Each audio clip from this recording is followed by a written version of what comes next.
The winter in the far Russian frontier was merciless that year. Snow buried the wooden huts, and the wind howled like a wounded beast across the empty plains. In a small, forgotten village lived a girl named Anya, whose life had long been shaped by silence and sorrow. Her father, Ivan, was known for two things, his drinking and his bitterness. Ever since Anya's mother died, he had turned to vodka as if it were the only warmth left in the world. But there was something darker beneath his rage. He blamed Anya for everything, especially for the whispers that she could never bear children. In that village, such a thing was not just unfortunate, it was a curse. One night, when the storm raged the hardest, Ivan stumbled into the house, dragging a stranger behind him. The man was tall, wrapped in furs, his face calm yet unreadable. His sharp eyes scanned the room before resting on Anya. "I made a deal," Ivan slurred, his voice thick with alcohol. He needed a wife. I needed more drink. Anya's heart froze. "Father, what are you saying?" "You're going with him," he snapped. "You're useless here anyway." The stranger stepped forward.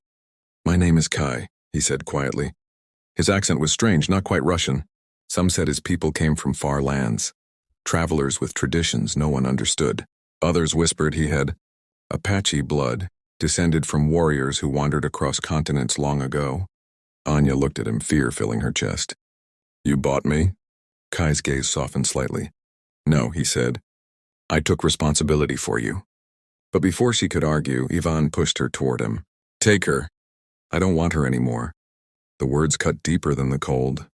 Wrapped in nothing but a thin coat, Anya was led out into the storm. She didn't cry. She didn't scream. Something inside her had already broken long ago. Kai's horse waited outside, and he helped her climb up before mounting behind her. His arms didn't grip her harshly. They steadied her.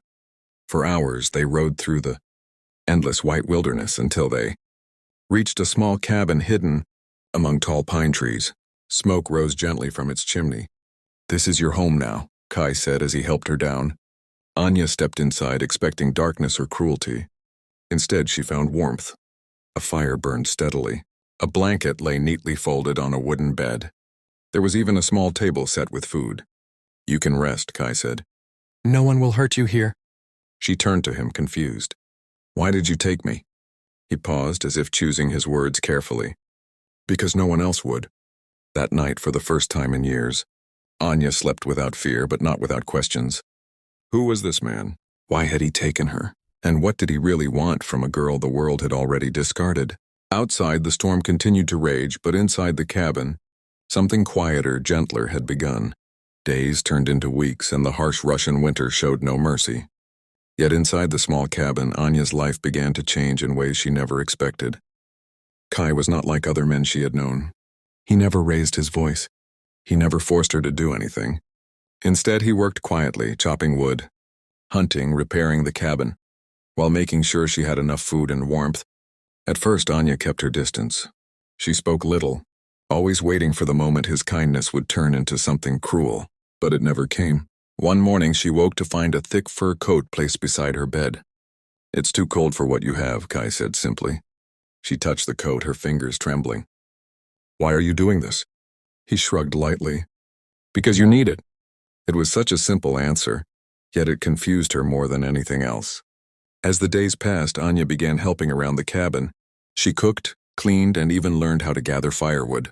Kai never demanded it. She did it because she wanted to.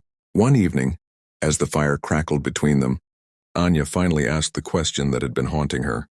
"My father said I was worthless," she said softly. "Because I cannot have children. Does that matter to you?" Kai looked at her for a long moment. Then he shook his head. "In my world," he said, "a woman is not measured by what she can give, but by who she is." Seasons changed, and the desert bloomed with brief bursts of life after rare rains. With time, Lila became part of the Apache camp, not as an outsider, but as someone who belonged. And somewhere along the way, her fear of Dakota disappeared. In its place grew something unexpected. One night, under a sky filled with stars, Lila spoke what had been in her heart for weeks. "Why did you really take me?" she asked. Dakota looked at her quietly. "Because I saw someone who had been told she was nothing, and I knew that was a lie." She stepped closer. "You could have chosen anyone else." "I didn't want anyone else," he said. Her breath trembled. Even knowing I may never give you a family? Dakota smiled softly. A family is not only made by blood. It is made by love. Tears rolled down her cheeks, not from pain, but from something new. Hope. In time, they built a life together.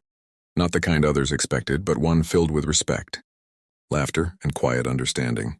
Lila never forgot the night her father gave her away like she was worthless, but she also never forgot the man who showed her she was worth more than she had ever believed, because in the end, Dakota did not love her for what she could give. He loved her for who she was. And that made all the difference.